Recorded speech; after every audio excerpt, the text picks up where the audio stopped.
And here he comes down the stairs to the basement, my new friend Shane Newell, who, by the way, is a guy I should have known a lot earlier than I actually met him, because Shane has this game that we're going to talk about that's phenomenal. How are you, man? I'm doing well. Thanks for having me on the show, Joe. Well, I'm so happy you could be here with us. And when our mutual friend Rob said, "Hey, my friend Shane's got this game," I thought, "Oh, great, another game that is a quote educational game," which I hate educational games. I want to just have some fun. I said, "Yeah, okay," but then he said, "No, it's a Ben Franklin game." I'm like, "Okay, now you got me interested." And then I asked you if we could play a copy and maybe we do the show. I then got the copy of the game from you, and oh my God, we played it at board game night. My wife and I played it. We've had so much damn fun with this game. And the good news is I do learn something, but I don't feel like it's been shoved down my throat. So, which brings me, I'm going to quit doing accolades, and I'm actually going to ask you a question, Shane, which is, you've been playing board games for a long time, because this is built like a game, like a master game designer builds a game. Well, the first advice I got was from someone who has developed a lot of games, and they said you have to play a lot of games to develop a game. So I took on that approach and started playing lots of board games with my adult young children, and we had a great time doing it. Of course, I think board game night is one of everyone's favorite night, and around the holidays we started playing, and the more and more I played, the more and more I thought about, wouldn't it be great to find a way for really good, valuable things to come out of this gameplay, that we would be able to apply it to real life, or that they would drive home that night and think, gee, I wonder if I tried different ways in approaching something that I'd get those kind of results. So it turned into a mission, and it was a lot of fun doing it. Were there some favorite games you played along the way that kind of influenced this game? Yes, certainly. I think the staple for many people is Settlers of Catan. Yeah. We enjoyed playing that immensely. And then the different variations that come about it. We played a little bit of Dominion. We played Ascension. We played we love playing the code names. Oh, yeah. That is a fun holiday game. It is. Yeah. So there's always new ones being introduced. I'm slightly reluctant when they first get like Scythe was a game I said, oh, that's too complicated. I don't want to do that one. But once I started playing, I really got hooked to it. Like any kind of game, you start off, it sounds very complex in the beginning. That game, by the way, that you brought up, Scythe, and we lost 90% of our audience because they don't know what Scythe is, but I'll tell everybody, Scythe is a complicated game. However, my game night guys, I like Scythe. I think it's a fine game. I can't get them to stop playing it. It's every game night, they're like, let's play Scythe again. I'm like, oh God, no. And it's not that I hate Scythe. It's that there's other games to play, but that game's got a lot going on. Yes, it does. But once you start, as you know, you start to play board games, you start to learn mechanics, and you're able to transfer those skills from game to game. So your ability to learn games is much shorter, I find, as the more games you play, and certainly deck builders are like that. So tell me about your relationship with Ben Franklin, because there's a lot of love about Ben Franklin's philosophy built into Franklin's fortune. How did you first decide that this was going to be the theme of the game and the idea for the game? Well, I started a journal when I was very young, and one of the first things I remember reading in that journal when I found it again was that I wanted to model Benjamin Franklin and the approach of being healthy, wealthy, and wise, because we all know we can achieve in one particular area fairly easy. The challenge is, can you do it in multiple areas? Can you really be a really good person? Can you feel good about your virtues and your strengths, and then still be able to take care of your health? And then, of course, can you earn the kind of income that you'd like to earn? So that approach to me, and Franklin did them all, even though he, some people might think he's rather robust. He lived into his 80s, and at that time period, that was a man who was quite healthy.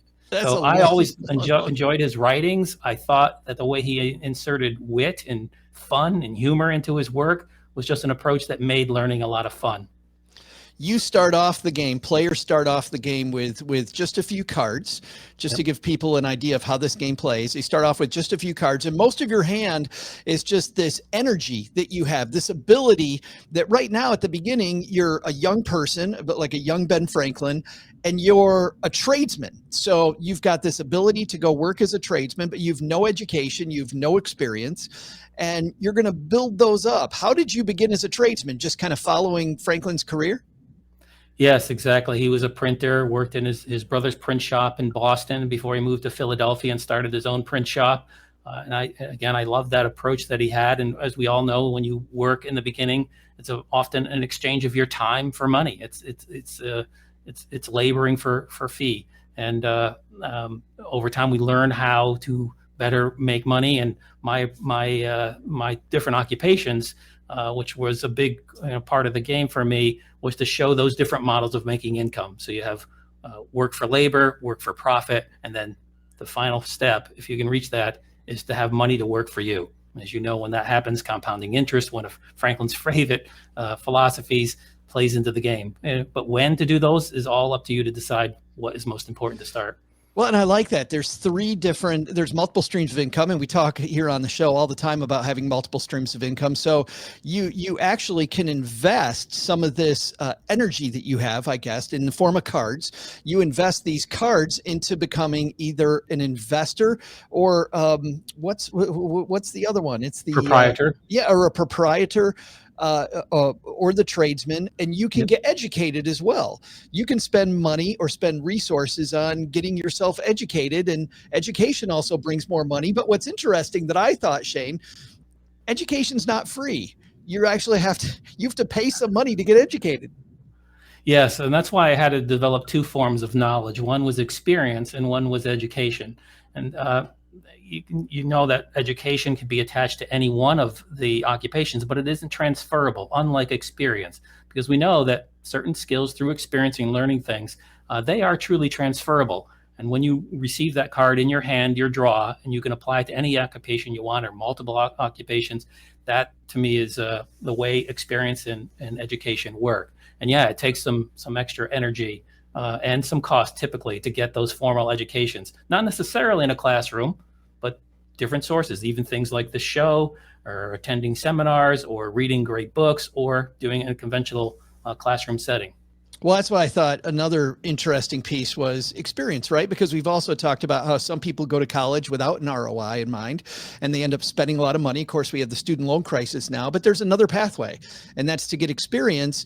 And experience also pays you more money. So you could have, it's funny because I think you can only have, and this was a great rule, 4 years of education added to whatever your profession was, which I found a brilliant rule. And when I explained this to my game night group, they all laughed because it's easy to remember 4 years, right? Yes. I mean, not that it took me 7, but that's a whole different, whole different story.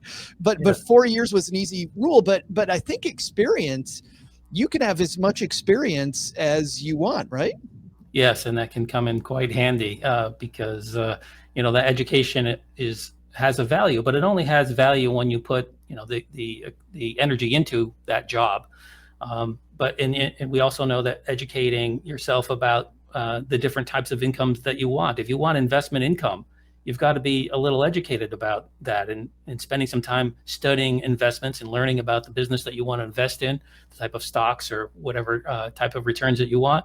Takes a different type of effort than it might in your career. So it is applicable to any one of those jobs, but you got to make that choice. The way that the game plays, you have this deck of 10 cards that you start with. There's a bunch of community cards in the middle, and your every hand, you're going to be buying these cards from the middle to add to your deck, which adds to your experience and your ability to do different things. So you'll start off with 10 cards. You shuffle the 10 cards, and then you take 5, and then you spend whatever's in your hand. So you're trying to develop better hands to be able to do more things with each hand. Sometimes your hand ends up crap. I've had some hands. Some days just don't work out like other days. Which also, by the way, I found was a neat kind of play on words that you had, Shane. Which is you put your deck on the right side of you, and that's called what? Sunrise, I think. Sunrise, yes. And then you discard to sunset, which is on the left of you. And when you pick up your 5 cards, I think it's a Ben Franklin phrase that says your day is now at hand. Yes. Yeah. So you work with whatever that 5 draw is to acquire what you can and decide what it is that you want to pursue. There's not a lot of extraordinary luck involved here. I didn't want to have things occur to you that weren't made based on your decision. So, one of the very first things I had to think about with this game is whether it would be competitive or cooperative. And that became a very early challenge because I wanted to make the game really about self-reliance. Can you make these decisions on your own, have those consequences without having you suddenly land on a hotel and owe $2,000 for boardwalk and go, I never wanted to stay there. Right, right. It was a random die roll to get there. Yes, Yeah. right. And other games I've had, I think there's a cash flow game that comes out and it says you just bought a boat for $300,000. Add this to your expenses. It's like that's a decision I would never make. Everything in this game is about those decisions and how over time they play out. And if you ignore a particular area, you suddenly realize the consequences of not building enough energy and building and taking care of your health so you have the strength. Because as you know, all the wisdom and all the wealth in the world isn't going to be very helpful to you if you don't have the energy or the health to move. My friend John beat us with a clever combination of both experience and education. He used both of those and spent a lot of time developing as an investor and developing as a proprietor. And he ended up with these multiple streams of income that every turn he was getting, like, I don't remember if it was $10. He's getting this monster amount of money every turn, and just smoked my buddy Troy and I. But the expenses also play a role in this game, because if you don't have speaking of cash flow, if you don't have good cash flow, that can sink you. Tell me about the role of expenses in the game. Yes, well, that certainly had to be a part of the game, and how to put it in there was a little bit of a challenge. But I felt that there had to be a recognition of it. There is a randomness to it, how often it comes about, but there's only one card of that that you have to keep paying over and over and over. And if you don't, as you know, the game actually incorporates the concept of debt, that if you can't meet your expenses, then you have less options in life, which means you draw less cards. And that's the consequence of that. But as you know, and I think maybe we'll talk about it, is the unique application of luxuries, because that's exactly where I wanted to go next. Yeah, that was, I kept on struggling with that. How can I incorporate the idea in a game that you would have luxuries, because we're all going to opt out of them? Why have anything that's going to cost you more money? But the idea of luxuries for us, I think we want to look at them as though that they motivate us, that they find a way to, drive us further to do things. And to me, that would be, increasing your energy or your ability to draw additional cards. And that's the only way you can draw additional cards in this game, by a selection of a card that you would buy and have. So buying luxuries too early is a catastrophe. I don't know if you tried it to get those additional cards, but it's a mess. Buying them at the right time is a brilliant strategy to allow you to have a larger life, more energy. You're enthusiastic about what you're doing, how things are turning out, and you can afford them. But early on in the game, it's not the case. I'll tell you, I won the game against Cheryl by buying a bunch of luxuries after I had good cash flow. But I lost the game against Troy and John, because of the fact that I bought luxuries too soon, and I ended up sinking myself, which really, you get sunk for two hands really with luxuries, or maybe more. But for me, that loss of a hand and then the recovery hand to try to get it out of my hand and get my bills paid so that I could continue, I think sunk me and made John win the game. So, yeah. But it was interesting. I really liked it. I like the fact that, you think about some luxuries too, and how luxuries do provide opportunity about, whether we want to think this or not. And some roles I think of, like, I've always thought that, like, for real estate professionals, people are love a nice looking car if you sell real estate. Like for me, I drive a car that costs me next to nothing because nobody's ever going to ride in my car but me. So why spend money on it? But if it's part of my career, Shane, well, then spending money on that luxury of a really nice car to take people around on, it says you're, quote, successful, and it can also improve things for you as well. So there's not just the upside for you, but luxuries, when deployed well, I think can help your career. Yes, I agree. It all depends on which ones they are, and you have to ask yourself those very difficult questions. Whether they improve, your visibility, what you invest in, and those type of things, it can work. How many people can play the game? The game is only designed for up to 4 people. You can play solitaire, but we've tried larger games. They can be done if you wanted to combine 2 games together and modify the card draws. But gameplay is just a little too slow. We found we tried it with up to 10 players, and as you can imagine how many times we played this game in test play. They say generally it takes about 1,000 plays to get the game really, whether it can be broken or not.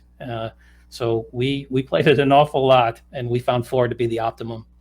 Well, you can feel the love, and I like the fact that number one, it played well with 2, and a lot of our listeners only have them and a friend or them and a spouse, and I thought it plays great with 2. We played it with 3. That was fantastic.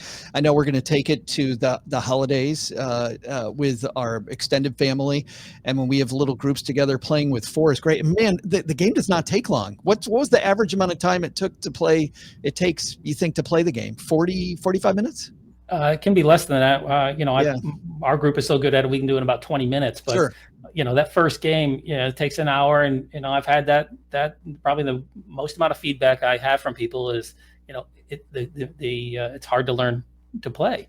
But I think, as you know, like anything else, any game, you got to take a few minutes to read the rules and go through it and try the play. I put together a video. I was so worried that I had taught my children that money was used as a way to force others to lose, and that outcomes weren't determined by decisions we made. After one game, you've got it figured out, and then you can really start having some fun. And I would think if you've played a game, there's a type of game called deck builders. If you played Dominion or Ascension, you mentioned, this game will be second nature to you. It'll have a few different moving parts, but it'll be second nature. If you haven't, I would strongly encourage you to watch the video, because it's going to take something that in the rule book, I think, and the rules are very well laid out, but I think it's going to take this thing that's very foreign and make it much, much easier so we'll link to the YouTube channel on our, the YouTube video on our show notes page. And plus, I think Shane, people can get a feel for it too, as they're deciding if this is the game for them. But I think for money nerds, it's fantastic. I want to read this card, because I found this card to be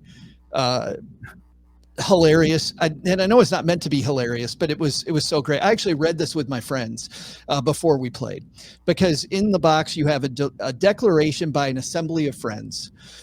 When in the course of fun events, by the way, is in capitals, it becomes necessary for friends, in capitals, to expand the bonds which have connected them to one another. A decent respect to the opinions of mutual friends requires that they play board games which impel them to succeed, in caps, in real life, in caps. We hold these truths to be self-evident, that all friends have certain unalienable pursuits, that among them are health, wealth, and wisdom, that to secure these pursuits, friends play Franklin's fortune, deriving great happiness from the consent to play often. I know that every card that you print costs money. Tell me about creating this card and putting that in the game. Well, I have a habit of reciting the Declaration of Independence every 4th of July.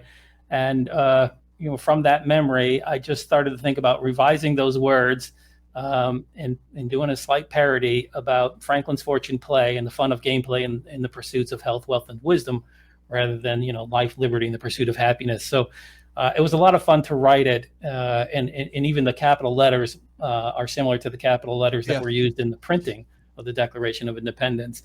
And it turned out that because a certain amount of cards are printed on a large paper, there's always a chance to have some extra cards, and they use them for promotional materials or whatever. So the manufacturer calls me and said, well, it just happened to land on a 1, so you have 9 cards that you have to come up with. And we were at production time. I said, I can't come up with like 9 different ideas on just to have random extra promotional cards. He said, well, a lot of people just print 1 and they can hand them to their friends. And that triggered the idea. I said, all right, I'll do them all the same, something they can hand out to their friends. Came up with that thing in about a day and sent it over to them. I love that story. I thought it was brilliant.